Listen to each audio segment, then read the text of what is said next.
L'empathie. On a tendance à voir ça comme un simple sentiment, n'est-ce pas?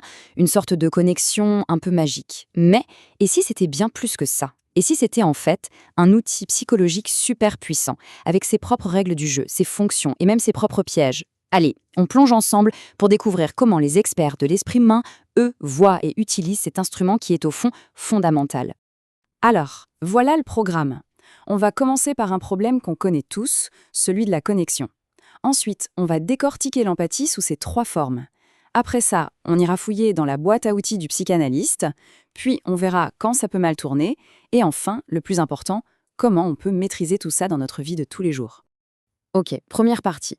On va commencer par une expérience que je suis sûre tout le monde a déjà vécue, ce sentiment assez frustrant d'être seul, même quand on est entouré de monde.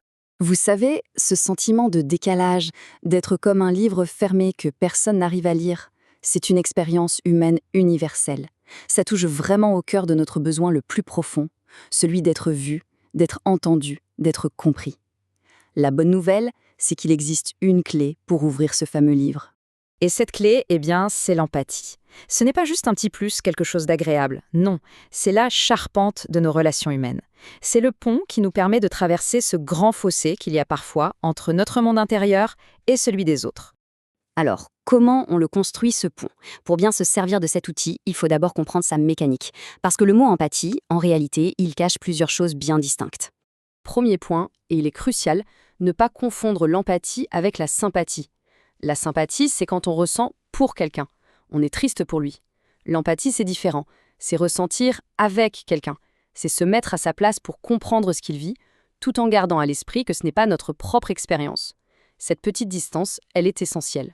La première forme, c'est l'empathie cognitive. On pourrait dire que c'est le côté cérébral de la chose. C'est quand on est capable de se dire « Ok, je comprends pourquoi tu penses ça » ou « Je vois la logique de ton point de vue ». Même si personnellement on ne ressent pas du tout la même chose. C'est une pure analyse intellectuelle. Ensuite, on a l'empathie émotionnelle. Et là, on passe de la tête au cœur. C'est ce qu'on appelle souvent la contagion émotionnelle. Vous voyez, quand un ami est vraiment triste et qu'on sent cette tristesse nous envahir aussi, c'est exactement ça. On se connecte directement à son émotion. Et pour finir, il y a l'empathie compassionnelle. Ça, c'est l'empathie qui nous pousse à agir. On ne se contente pas de comprendre intellectuellement ou de ressentir émotionnellement, on a envie d'aider. C'est un peu la fusion de la tête et du cœur qui met les mains en mouvement. Donc pour résumer, on peut vraiment voir ces trois formes en action dans la vie de tous les jours. L'empathie cognitive, c'est par exemple essayer d'analyser ce qui motive un collègue. L'émotionnel, c'est quand on pleure avec un ami qui souffre. Et la compassionnelle, c'est voir quelqu'un en galère et lui proposer concrètement son aide. Trois niveaux bien distincts, mais qui peuvent tout à fait s'emboîter. Bon, maintenant qu'on a les bases, comment les professionnels de la psyché humaine utilisent ces concepts? C'est le moment de passer à notre troisième partie et d'ouvrir la fameuse boîte à outils du psychanalyste. En psychanalyse, on a deux grands noms avec des visions fascinantes sur le sujet. D'un côté, il y a Freud. Pour lui, l'empathie, c'est un outil quasi technique, une identification temporaire pour aller sonder l'inconscient du patient. Et de l'autre, Heinz Kohut. Pour lui, c'est beaucoup, beaucoup plus que ça. C'est le cœur même de la thérapie. C'est l'ingrédient qui guérit. Et cette métaphore de Kohut, elle est juste magnifique. L'empathie vue comme un miroir. Ça veut dire que le rôle du thérapeute, ce n'est pas de juger, ni même de conseiller. C'est simplement de refléter l'expérience de la personne en face, pour que cette personne puisse enfin se voir et se comprendre elle-même. En fait, la théorie de Kohut peut se résumer à une formule simple, mais très puissante. L'idée, ce n'est pas juste de comprendre, c'est d'abord d'accepter l'expérience subjective de l'autre depuis son point de vue à lui, qui est unique. Et ensuite, il s'agit de valider cette expérience. Rien qu'une phrase comme « je comprends tout à fait qu'on puisse ressentir ça dans cette situation », ça peut commencer à apaiser énormément de choses. Mais attention, l'empathie, ce n'est pas une baguette magique. C'est un outil très puissant qui, s'il est mal utilisé, peut complètement se retourner contre nous. On passe donc à la quatrième section pour jeter un œil aux avertissements sur la notice. Le premier grand danger, ce sont nos propres biais cognitifs, ces raccourcis que prend notre cerveau.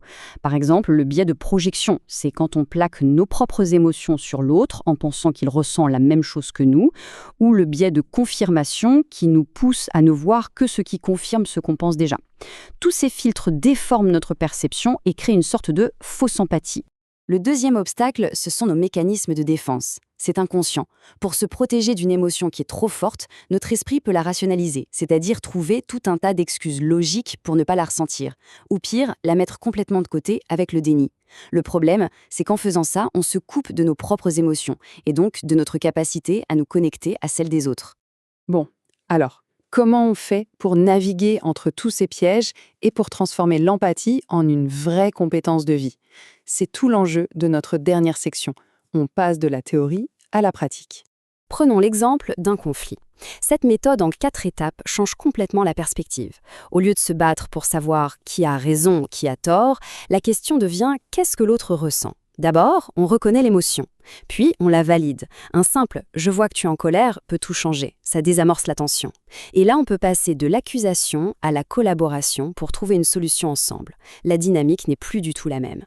Et pour s'entraîner au quotidien, voilà 5 techniques qui sont de super portes d'entrée. L'écoute active, par exemple, ce n'est pas juste attendre son tour pour parler, c'est écouter pour vraiment comprendre. La curiosité, c'est le meilleur antidote au jugement.